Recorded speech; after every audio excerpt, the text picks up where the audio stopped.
예, 우리 기독교인이면서 기독교에 대한 오해, 기독교의 여러 가지 중요한 교리들, 또 중요한 내용들을 잘못 알고 있는 경우가 참 많아요. 그래서 제가 기독교 오해 풀기 시리즈 말씀을 계속 전하고 있는데요. 사실 어떻게 보면 좀 아는 내용일 수도 있어요. 그러나 여러분 그것을 한번 이렇게 정리한다는 건 참 좋은 것 같아요. 그리고 해보니까 반응이 꽤 괜찮더라고요.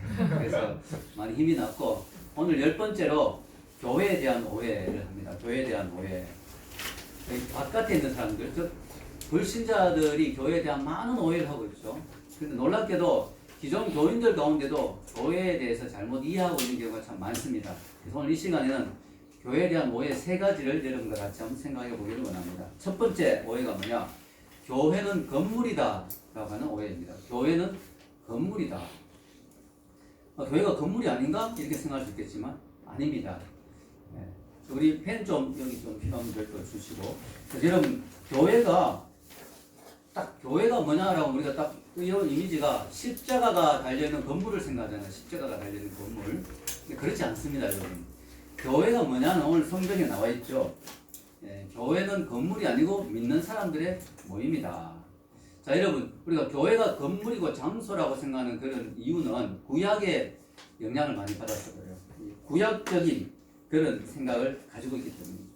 구약에서는 하나님이 사람을 만날 때는 어떤 특정한 장소에서 만났습니다. 성막이나 성전과 같은 특별한 장소에서 하나님이 우리 인간들을 만나 주셨어요. 그래서 우리가 하나님을 만나는 장소, 교회 이런 식으로 우리가 건물로 생각하는데, 성경은 교회가 건물이라고 말하지 않고 하나님을 믿는 사람들의 모임이 교회입니다. 여기 보면요, 오늘 본문 읽은 말씀 위에 보면 하나님의 뜻을 따라 그리스도 예수의 사도로 부르심을 받은 바울과 형제 소스데네는 하면서 나오는 게 고린도에 있는 하나님의 교회라고 하죠. 이걸 다른 말로 하면 고린도 교회입니다. 그죠? 고린도 교회를 곧은 이꼴 같다는 거죠. 고린도 교회가 곧 뭐냐? 그리스도 예수 안에서 거룩하여지고 성도라 부르심을 받은 자들. 이게 고린도 교회입니다. 고린도에 있는 믿는 자들의 모임이 바로 고린도 교회예요. 그래서 교회는 건물이 아니고 믿는 자들의 모임이 교회입니다. 즉 교회가 사람이라는 거죠. 믿는 사람들의 모임이 교회라는 것이죠. 그래서 여러분, 이 교회에 대한 정의가 건물이라는 개념이 없어요. 예를 들어 우리 한자로 교회라고 하면 어떻게 됩니까? 제가 주보에 적어 놓았지만 가르칠 교회 모일회입니다. 즉 가르침을 받기 위해 모인 무리가 교회인 거예요. 이 교회란 말에 건물이라는 개념이 없죠. 가르칠 교회 모일회, 가르침을 받기 위해 모인 사람들이 교회인 거예요. 여러분, 교회가 헬라어 원어로 하면 에클레시아죠. 에클레시아. 이 에클레시아 말이 어디서 나왔냐면 그 민주주의가 뽑혔던 아덴에서 이제 여러 가지 중요한 토론을 할 때, 우리나라에도 국회의원이 있듯이 거기 시의회, 시의원이 있거든요. 다 모여서 토론할 수는 없으니까 대표로 시의원들을 불러 모아가지고 그 사람들을 모아서 토론을 했습니다. 그 사람들의 모임이 바로 에클레시아였어요. 여기서 따와서 에클레시아란 말이 교회라는 말이죠. 즉 교회는 뭐냐? 바로 특별한 일을 의논하기 위해서 모인 사람들의 모임. 이게 이제 헬라어 언어적, 성경적으로 하면 좀 더 깊이 들어가죠. 특별한 이유가 있어서 하나님이 불러 모은 사람들의 모임, 선택해서 불러 모은 사람들의 모임이 바로 교회인 것이죠. 그래서 여러분 참 놀라운 게, 이 교회란 말에, 에클레시아란 말에는 참 깊은 의미가 있어요. 하나님이 불러 모았다는 거예요, 그 사람. 특별히 선택해서 뽑아서 모았다는 거죠. 여러분, 우리가 이 세상에 사람들이 다 교회 오진 않잖아요. 다 교회 안 옵니다. 교회 가자 해도 잘 안 오죠. 하나님 은혜 주셔 올 수 있죠. 그래서 여러분, 교회가 뭐냐? 불러 모은 사람들의 모임. 왜 불러 모았을까요? 그냥 놔두면 안 되니까. 그냥 놔두면 죽으니까. 여러분, 출애굽기 있죠. 출애굽기. 출애굽을 보면은 애굽에서, 이집트에서 이스라엘 사람들이 노예로 있었잖아요. 하나님 그들을 애굽에서 불러내셨죠. 왜 불러냈을까요? 놔두면 다 죽으니까. 예.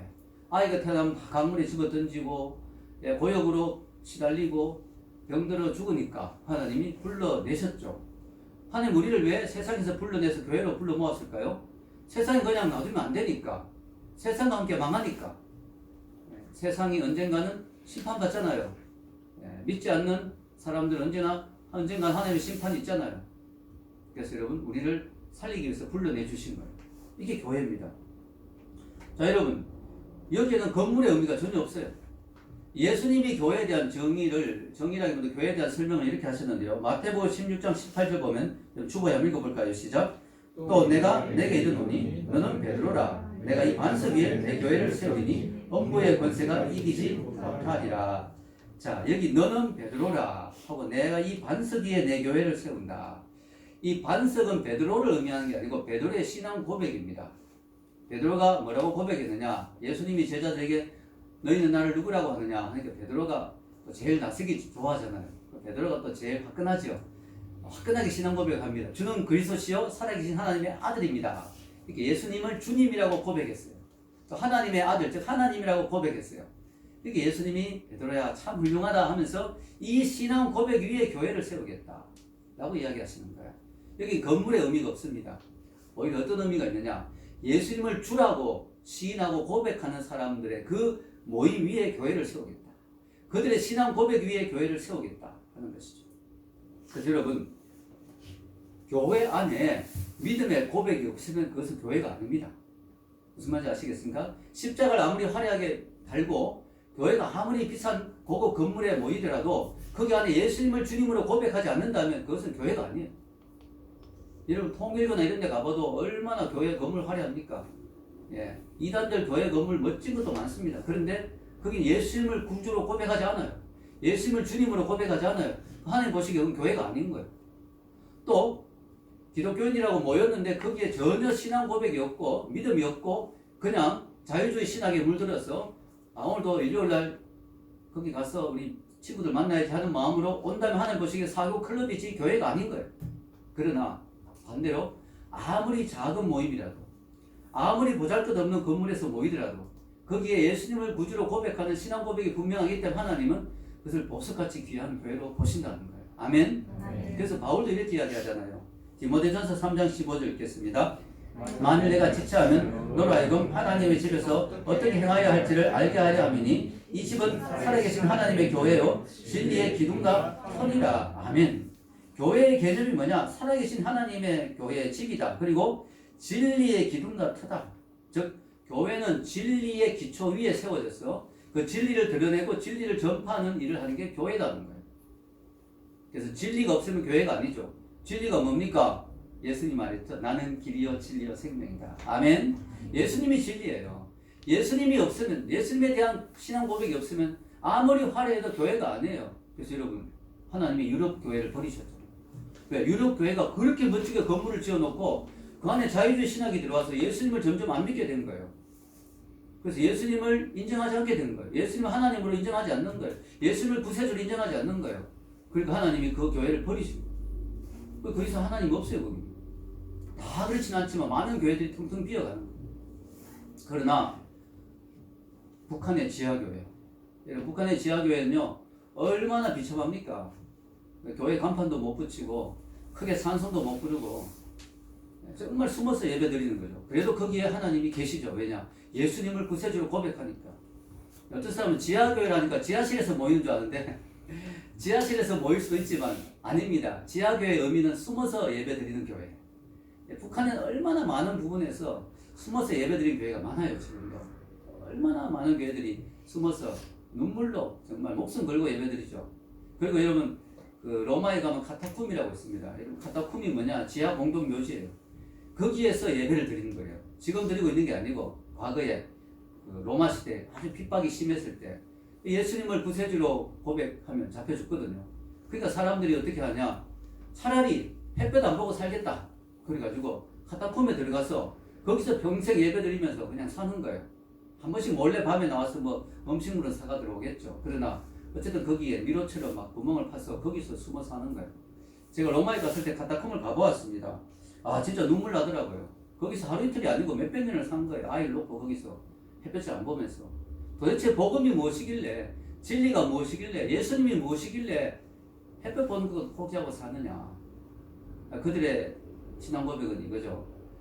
여기 사는 게 힘들지만 그러나 죽으면 영원한 생명이 있다. 그런데 여기 나갔다가 잡혀서 예수님을 부인하면 영원한 생명을 잃어버리니까 난 차라리 여기서 햇볕을 못 보더라도 영원한 생명을 선택하겠다. 이게 그들의 신앙 고백이거든요. 정말 눈물 나는 고백이죠. 그래서 저는 그런 생각이 들어요. 카타콤에 가보고 난 뒤에 우리 햇볕 보면서 예배드리고 신앙생활 할 수 있는 그것만 해도 큰 복이다. 우리 믿음의 선배들 가운데는 햇볕도 못 보고 예배드리는 사람이 있다. 그건 교회가 아니냐? 왜? 간판도 없고 건물도 없고 화려한 조명도 없고 그러나 뭐예요? 그러나 그것에 예수님을 신앙 고백하기 때문에 하는 것이 그것은 교회라는 거예요. 진리의 기둥과 터 위에 세워졌기 때문에. 그러나 아무리 교회가 화려해도 거기에 믿음의 고백이 없으면 그건 교회가 아닌 거예요.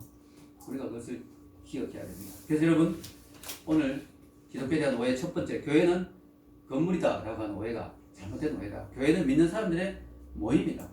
교회의 위대함은 건물에 화려함이 있는 게 아니라 그 교회 안에 있는 사람들의 신앙 고백이 얼마나 진실한가 여기에 있다는 거예요. 그래서 저는 우리 교회가 너무 감사한 게, 교회가 그렇게 큰 교회는 아니지만 우리 교회 청년을 한 사람 한 사람의 신앙 고백들을 들어보면, 셀을 하거나 또 나눔할 때 들어보면 정말 놀랍거든요. 예. 어떻게 이렇게 아름다운 고백을 할 수 있을까? 젊은이들이 놀기도 좋아하고 인생에 즐길 것도 많은데 어떻게 이들이 주님 뜻대로 살려고 이렇게 몸부림칠까? 너무 귀한 거죠. 우선이 어머님이 요즘 우선이하고 같이 금요일 예배 들어오시는데, 아까 좀 전에 우선이 이야기를 들었습니다만은 어머님이 너무너무 놀란다 그래요. 어떻게 젊은 청년들이 이렇게 참 신앙 고백이 진실한가. 제가 참 자부심이 있습니다. 너무 감사하고요. 우리가 이 신앙 고백이 분명한 게 중요한 거예요. 그게 교회의 위대함이에요. 그게 그 교회가 얼마나 위대한가. 이 교회가 얼마나 위대한가 기준은 이 교회가 얼마나 큰 건물에 모이고 얼마나 화려하게 치장했는가 그게 아니라 이 교회 안에 한 사람 한 사람의, 왜? 교회는 믿는 사람들의 고백이니까 한 사람 한 사람이 교회잖아요. 그들의 신앙 고백이 얼마나 진실된가. 아멘. 그들이 얼마나 예수님을 제대로 고백하는가. 이것인 것이죠. 두 번째, 교회에 대한 오해. 교회는 완전해야 한다. 이게 오해입니다. 교회가 완전하기를 바라요. 특히 믿지 않는 사람들이 교회를 볼 때 교회에 대한 흠이 있으면 너무너무 비판을 하죠. 어떻게 교회가 저래? 물론 교회가 잘해야 되죠. 잘해야 되지만 완전할 수는 없습니다. 완벽할 수는 없습니다. 왜냐? 교회는 천사들이 모인 곳이 아니기 때문에. 교회는 죄인들이 모인 곳이기 때문에. 교회가 완전할 수가 없습니다. 여러분, 믿지 않는 사람만 교회에 대해서 완전함을 요구하는 게 아니에요. 믿는 사람들도 요구합니다. 그래서 여러분 교회를 옮길 때 어디 완전한 교회 없는가 싶어서 막 찾잖아요. 완벽한 교회 없는가 싶어서 막 찾잖아요. 그래서 여러분, 이 세상에 완전한 사람도 없고 완전한 가정도 없고 완전한 교회도 없습니다. 약점 많고 허물 많은 사람들이 모여 사는 곳이 이 땅입니다. 그래서 성경에서는 그 어디에도 교회는 완전하다라고 말한 곳이 없습니다. 그래서 여러분들에게 제가 말씀드리고 싶은 건 그거예요. 교회하고 천국을 혼동하지 말라는 거예요. 교회하고 천국을 혼돈하는 경우가 많아요. 교회 왔는데 시험 드는 일이 있어. 교회 왔는데 마음에 안 드는 사람이 있어. 교회 왔는데 목사님이 무슨 좀 허물과 실수가 있어. 물론 목사님이 죄를 노골적으로 지으면 안 되겠죠. 그럼 교회 옮겨야지. 그러나 좀 인간이니까 부족해서 실수할 수도 있잖아요. 교회 와보니까 마음에 안 드는 게 있어. 교회가 뭐 이래. 그래서 교회에 시험 들었다. 실망해서 교회를 떠나는 거예요. 떠나서 다른 교회라도 가면 좀 다행인데 교회를 영원히 떠나버린 경우도 있어요. 교회에 왔더니 어이 사람들이 사랑이 없다. 자기들끼리 모인다. 교회가 뭐 이래 하면서 시험 들어가 그때부터 교회를 완전히 떠나버리는 그런 경우 있어요. 참 너무 안타까운 거죠. 자, 여러분, 교회하고 천국을 혼돈하지 마십시오. 교회는 천국이 아닙니다. 천국으로 향해 가고 있는 중입니다. 우리가 천국 가면은 하나의 교회로 모입니다. 그때는 별처럼 빛나는 교회, 뭐 무슨 교회, 이런 교회, 여러 교회가 없어요. 예수님 발 아래 우리가 한 교회로 모입니다. 그때 한 교회가 있어, 한 교회. 물론 셀 모이면 따로 하겠죠. 별처럼 빛나는 교회끼리 셀 해라 이렇게 따로 하겠죠. 그러나 교회는 한 교회입니다. 그때는 완전한 교회예요. 그때는 죄가 없어요. 천국엔 죄가 없어요. 그래서 천국은 완전한 교회예요. 한 사람 한 사람 전부 천사 같을 거예요. 너무너무 사랑스럽고 아름다울 거예요. 나에게 시험 주는 일이 조금도 없을 거예요. 그러나 이 땅에서는 아니다. 이 땅에서는 천국을 향해 가고 있지만, 노력은 하고 있지만, 그러나 완전할 수는 없다는 것이죠. 우리가 교회를 볼 때 불완전함과 연약함이 보일 때는 우리가 이렇게 생각해야 됩니다. 뭐 이 교회가 이래 이렇게 아니고 내가 교회이기 때문에 내 속에 있는 연약함이 드러났구나. 내 속에 있는 죄성이 이렇게 나타나는구나. 내가 좀 더 잘해야지. 내가 좀 더 바르게 살아야지. 자, 여러분, 우리가 교회 안에 아픔과 연약함과 부족함이 보일 때는 이것이 나의 문제라는 것을 생각하면서 내가 그 문제를 끌어안고 아파하고 기도해야지 그걸 손가락질하고 비판하면 안 된다는 거죠. 2000년 전 예수님이 오셔서 이 땅에 교회를 세우신 이후에 지금까지 2000년 동안 수없이 많은 교회들이 있었지만 단 한 번도 완전한 교회는 없었습니다. 놀랍게도 성경에 나온 초대교회조차도 완전하지 않았어요. 초대교회 아니 완전하던데요. 막 땅을 팔아서 막 나눠주고 막 사람으로 섬기고 아나니아 삽비라 있었잖아요. 그 초대교회 그 은혜로운 곳에도 아나니아 삽비라 같이 예? 거짓말하고 막 속이는 사람들 있었잖아요. 완전하지 못해요. 고린도 교회가 얼마나 은혜로운지 몰라요. 고린도 교회가요 신령한 은사가 너무 많았어요. 막 병을 고치고 막 예언을 하고 통역을 하고 방언을 하고 그 안에도 엄청난 문제가 많았어요. 바울이 막 고린도 교회 고린도 서신 읽어보면 골머리를 앓잖아요. 교회가 문제가 많아가지고 다 완벽할 수가 없어요, 여러분. 완벽할 수가 없어요. 그래서 여러분 교회도 마찬가지고요. 우리도 마찬가지. 우리는 완성형이 아니고 뭐요? 진행형이에요. 아멘. 천국을 향해 진행하고 있는 거예요. 미국엔 철치 온 더 웨이라는 교회도 있어요. 천국 가는 길에 있는 교회. 철치 온 더 웨이. 너무 이름 멋있죠. 제가 살던 캘리포니아에 그런 교회 이름이 있었습니다. 여러분 우리는 가고 있는 중이에요. 철치 온 더 웨이. 천국 가는 길. 우리도 마찬가지예요. 천국을 향해 가고 있고 예수님을 닮아가고 있고 완전함에 접근하고 있지만 완전할 수는 없어요. 완벽할 수는 없어요. 분명히 20년 전에 제 아내하고 결혼한 20년 넘었죠. 20년 전에 제 모습보다 지금 조금 나을 거예요. 그러나 아직까지 아내가 격하게 동의하고 있습니다. 제가 생각해도 제 아내를 그때보다 좀 더 따뜻한가 사람으로 대하는 것 같아요. 네. 그때 저도 막 성격도 급하고 이래가지고 실수도 많이 했거든요. 자꾸 변화되고 있죠. 그때보다 나아요. 그러나 아직까지 부족해요. 그래서 여러분 옛날에 우리 청교도 믿음의 선배들이 자주 했던 말이 있어요. 사람들끼리 이런 말 했다고 합니다. 부디 저를 좀 이해해 주십시오. 하나님이 저에 대한 공사를 아직 마치지 않으셨습니다. 참 멋있는 말이죠. 부디 저를 좀 이해해 주세요. 하나님 저에 대한 공사를 아직 마치지 않았어요. 옆에 분에게 우리 좀 이야기하면 죄송합니다. 공사 중입니다. 죄송합니다. 공사 중입니다. 네, 죄송합니다. 공사 중입니다. 예, 제 옆에 있는 분들 저 때문에 여러분 공사하면 이게 팻말 붙잖아요. 공사 중 통행에 불편을 드려 죄송합니다. 네, 제가 공사 중이어서 아직까지 불편을 드려 죄송합니다. 네, 제가 아직 부족한 게 많습니다. 우리 이렇게 생각하는 것이 맞죠.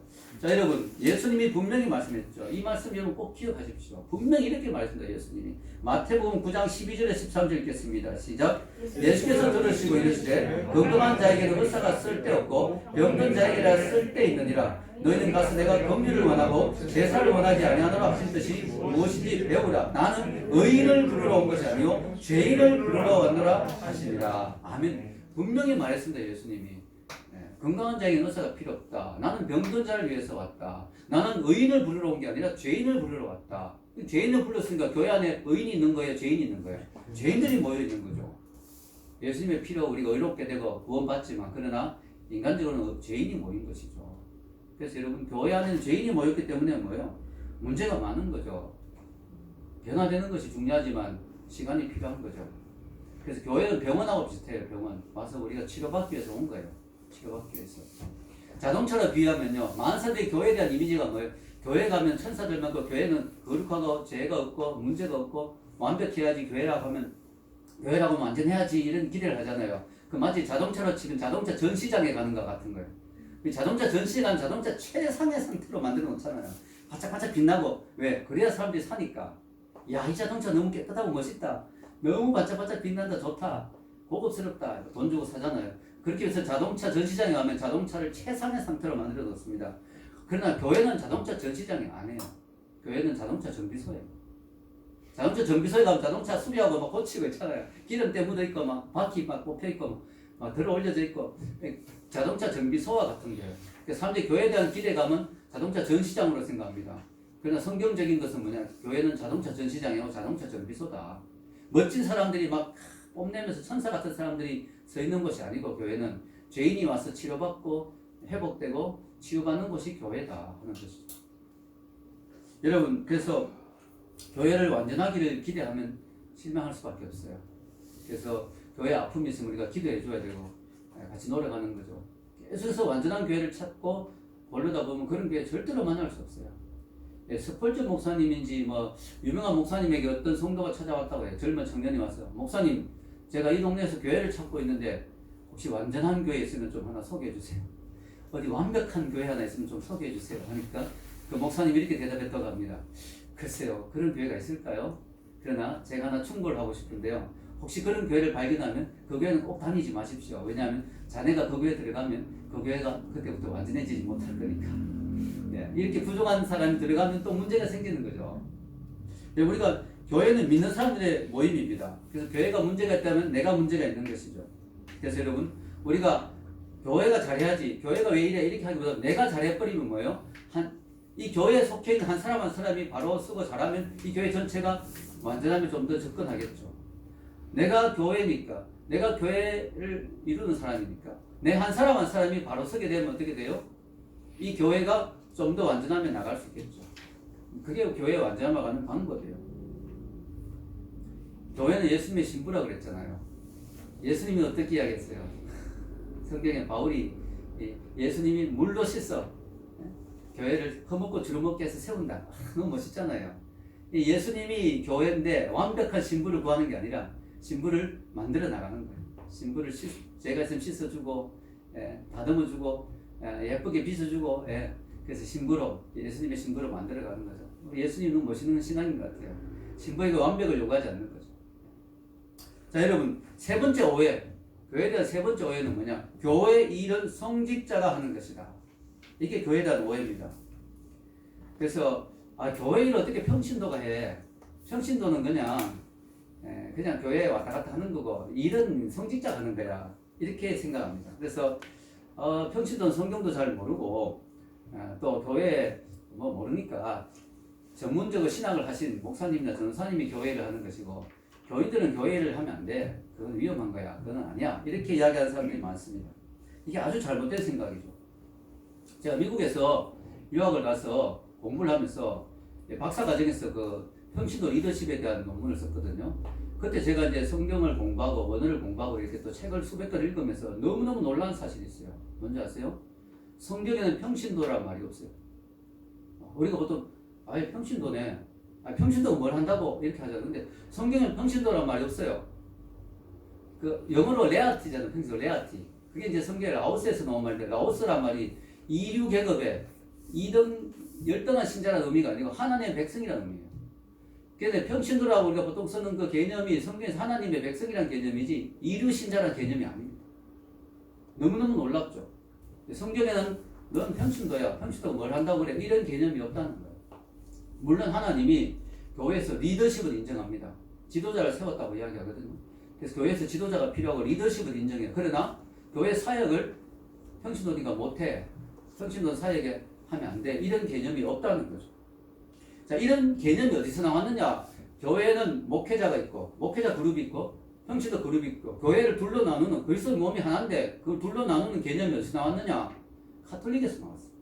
카톨릭은 성직자라는 게 있잖아요. 이 카톨릭은 성직자가 엄청나게 중요하게 여기죠. 그래서 죄도 스스로 해결 못해요. 신부에게 와서 고해 성사를 해야 죄가 해결돼. 스스로 죄 해결을 못해요. 그러니까 그분하고 신부님 그룹하고 나하고 완전히 다른 차원에 있는 분이지. 왜냐하면 그분 앞에 내가 가야 죄를 해결받을 수 있으니까. 이런 개념을 만들어서 카톨릭에서는 이 성직자 개념을 만들어가지고 너무너무 높은 자리에 두는 거예요. 교황 이러고 그죠? 그래가지고 함부로 접근을 못해요. 이렇게 만들어버렸어요. 이걸 우리가 종교개혁을 하면서 우리가 카톨릭에서 나왔잖아. 그렇게 개신교가 나왔는데도 이걸 가지고 나온 거야. 이게 영향을 지금도 가지고 있는 거예요. 그래서 목회자, 전도사님, 교회에서 사역자 이런 분들을 너무너무 그냥 평신도하고 다른 계층으로 만들어가지고 교회에서 그냥 리더를 세우는 거예요. 여러분 반에서 반장 있잖아요. 반장은 다른 계급에 속한 사람이 아니잖아요. 그냥 반장이지. 네. 그런 정도 리더로 세우셨는데 이걸 너무 우리하고 완전 다른 차원에서 하는 사람. 우리하고는 전혀 차원이 다른 분이에요. 그래서 교회에 이런 그런 분들만 하고 평신도는 그냥 설교만 듣고 헌금만 내고 가고 이런 개념으로 생각하게 된 것이 바로 카톨릭의 영향입니다. 여러분 루터가 바로 만인제사장주의를 이야기했어요. 만인제사장. 예. 그건 뭐냐? 누구나 하나님 앞에 제사장으로 죄 용서도 받을 수 있고 다른 사람을 위해서 중보기도도 할 수 있고 제사장이다 우리도. 그게 바로 베드로전서 2장 9절이거든요. 유명하잖아요. 읽겠습니다. 시작. 그러나 너희는 택하신 족속이요 왕 같은 제사장들이요 거룩한 나라요 그의 소유가 된 백성이니 이는 너희를 어둠에서 불러내어 그의 기이한 빛에 들어가게 하시니 아름다운 덕을 선포하게 하려 하심이라. 아멘. 여러분 가톨릭이 얼마나 심했냐면요. 평신도는 성경도 못 읽겠어요. 그리고 성경 전체도 라틴어로 다 써가지고 아예 읽고 싶어도 읽을 수도 없고 읽으면 또 안 되도록 검서 목록에 성경을 넣었어요. 왜냐? 평신도가 함부로 성경 읽으면 성경 엉터리를 해석할 수 있다 이래가지고 말도 안 되죠. 그렇게까지 구분을 했는데 거기에 루터가 이제 반발해서 이건 아니다. 그렇게 해서 이제 종교개혁이 일어나면서 루터가 만인 제사장, 따로 제사장 계급이 있는 게 아니다. 누구나 하나님 앞에 제사장으로 설 수 있다. 이게 만인 제사장이잖아요. 그래서 우리가 루터가 종교개혁을 하면서 우리가 성도로서 지위를 다시 찾았는데 문제는 뭐예요? 사역은 우리가 찾아오지 못했다. 아직까지 사역을 성직자만 한다라는 그 개념을 아직도 가지고 있다는 것이죠. 자, 여러분, 누구나 사역할 수 있습니다. 만인 제사장 주인이면 누구나 하나님 앞에 하나님 백성으로 설 수 있다. 마찬가지로 누구나 사역할 수 있다. 다만 조건이 있죠. 준비가 된다면 아무나 맡길 수는 없죠. 아무나 사역을 맡길 수는 없잖아요. 우리 교회에서도 아무나 사역을 맡기지 않습니다. 준비되면 맡기죠. 준비되는 것은 필요합니다. 그래서 우리가 교회에서 1대1 양육도 하고 훈련도 받고 준비돼야 셀 리더가 할 수 있고 아무나 할 수 있는 건 아니죠. 그러나 준비만 된다면 누구나 할 수 있다. 교회 사역을 누구나 할 수 있다. 자, 여러분, 하나님 나라에서 얼마나 손실이 큰지 몰라요. 왜냐? 교회 교역자가 보통 교회 100명 있다면 교역자가 몇 명쯤 돼요? 보통 한 2명 되잖아요. 3명. 2, 3%예요. 우리 교회 같은 경우에 1명이죠. 좋은 차. 제 아내까지 한 2명 정도밖에 안 되잖아요. 교회에서 100명쯤 모인다면 교역자는 한 2, 3%밖에 안 돼요. 목사님 한 2, 3명이잖아요. 2, 3%가 교회 일을 다 하는 거예요. 혼자. 나머지 97%는 그냥 구경마다 가는 거예요. 얼마나 이렇게 참 문제가 많은지 모르겠습니다. 저번에 존 맥스웰, 유명한 리더십 교수 존 맥스웰 강의를 그때 미국에서 들으니까 그분이 그렇게 표현하더라고요. 운동 경기 비슷하다. 절대적 휴식이 필요한 소수의 사람들이 하루 종일 그라운드를 뛰고 있고 절대적 운동이 필요한 관중들이 앉아서 팝콘 먹으면서 구경하고 있다. 못 쓴댄다. 이렇게 이야기합니다. 교회에 너무너무 귀중한 자산들, 이 교회 성도들이 밖에서 너무너무 능력 있는 사람들이에요. 유능한 인재들이거든요. 이 사람들이 세상에 나가면 다 인정받고 대접받고 유명한 사람들이에요. 능력 있는 사람들이에요. 근데 교회 오면 바보가 되는 거야. 그래서 저번에 특강에 갔더니 이동원 목사님 평신도를 병신도로 만들었다. 이런 참 심한 표현을 하던데 바보로 만든 거예요. 교회 안에서. 평신도가 뭘 해? 평신도 아무것도 못해. 평신도 하면 안 돼. 위험해. 다친다. 하지마. 이렇게 만들어버린 거예요. 너무 심한 거죠. 그래서 우리가 깨달아야 됩니다. 하나님이 왜 교회를 은사를 주셨을까요? 교회에 예수를 믿게 되면 다양한 은사를 받잖아요. 왜 은사? 교회 일을 하라고. 은사를 주신 이유가 뭐예요? 교회 일을 하라고. 은사는 도구예요, 도구. 교회를 쉽게 할 수 있는 도구. 가르치는 은사가 있으면 가르치는 데 도움 좋잖아요.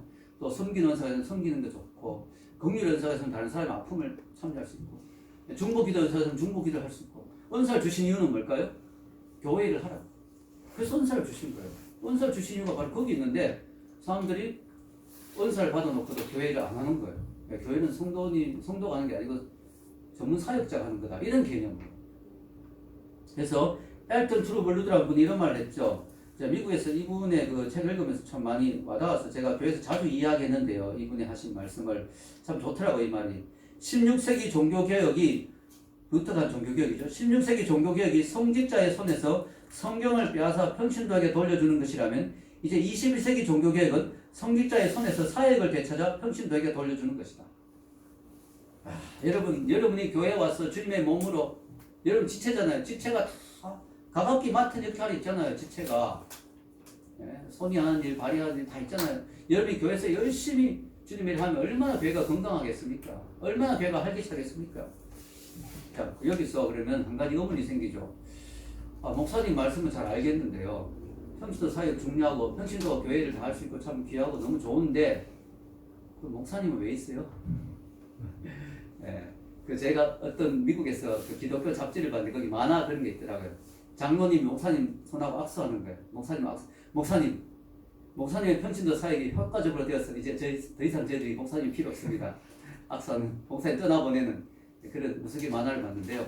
목사님, 평신도가 모든 걸 다 할 수 있다면 목사님은 왜 있어요? 자, 목사님은 왜 있느냐? 그것은 바로 스포츠 경기의 감독의 개념입니다. 목사님은 코치, 감독의 개념. 여러분, 스포츠 경기하면 축구하면은 감독이 뛰어내려가서 공에 골 넣지 않잖아요. 주로 선수들이 골을 넣죠. 그런데 박지성 선수, 또 무슨 선수, 손흥민 선수, 다 잘 뛰는 게 감독, 코치들이 그들을 훈련시킨 거예요. 그래서 그들이 공을 넣으면 그 공이 손흥민이나 박지성에만 돌아간 게 아니고 히딩크에게도 돌아가잖아요.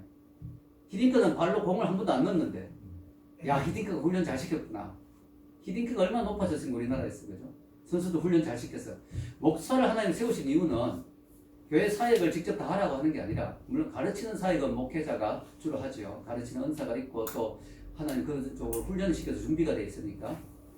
저희 교회 때는 이제 제 아내가 같이 가르친 사역 하는데, 제 아내도 두란노 바이블 스쿨에서 2년 동안 공부하고 또 계속해서 말씀을 많이 보고 또 20년 이상 저하고 같이 목회를 하면서 이제 훈련이 많이 되고 준비가 돼서 제가 맡기던데 너무 잘하고 있죠. 근데 그럼 중요한 건 뭐냐?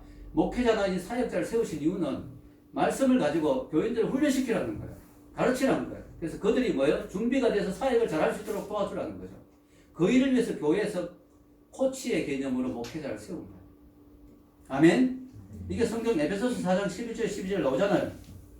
제가 성경의 근거를 가지고 다 이야기합니다. 자, 읽어보겠습니다. 시작. 그가 어떤 사람은 사도로, 어떤 사람은 선지자로, 어떤 사람은 복음 전하는 자로, 어떤 사람은 목사와 교사로 삼으셨으니 이는 성도를 온전하게 하여 봉사일을 하게 하며 그리스도의 몸을 세우려 하심이라. 아멘. 여기 보면요, 하나님이 어떤 사람은 사도로, 선지자로, 복음 전하는 자로, 어떤 사람은 목사와 교사로, 이거 교회 리더십이죠. 왜 그 사람들을 세웠느냐? 왜 그 사람들을 왜 세웠느냐? 그 사람들이 뭘 하기 위해서? 성도를 온전하게 하여 봉사일을 하게 하며 그리스도의 몸을 세우려고 그 일을 하신 거예요. 그 사람들을 세우신 거죠. 다시 이야기합니다. 하나님 어떤 사람을 사도로, 지금 사도는 없죠. 초대교회 때 있었죠. 지금 사도는 교회를 기초를 세워놓고 이제는 사도는 없습니다. 복음 전하는 자, 이 사람은 이제 그 전도자 혹은 뭐 이렇게 설교자, 예, 선교사 이런 사람들이죠. 그리고 어떤 사람 목사와 교사죠. 교회 이제 리더들. 왜 세웠느냐? 이 사람들이 하는 일이 뭐냐? 성도를 온전하게 하여, 성도를 온전하게 하여 그 성도들이 봉사일을 하게 하며 그리스도의 몸을 세우는 거예요. 자, 목사가 하는 일은 봉사일이나 그리스도의 몸을 세우는 일 아닙니다. 목사가 하는 일은 뭐냐? 성도를 온전하게 하는 일이에요. 그래서 성도를 온전하게 해서 그 성도들이 봉사일을 하고 그리스도의 몸을 세우는 거죠. 여기 보면 분명히 알아야 됩니다. 봉사의 일과 그리스도의 몸을 세우는 일은 목사가 하는 게 아니에요. 목사가 하는 일은 뭐냐? 성도를 온전하게 하는 일이에요.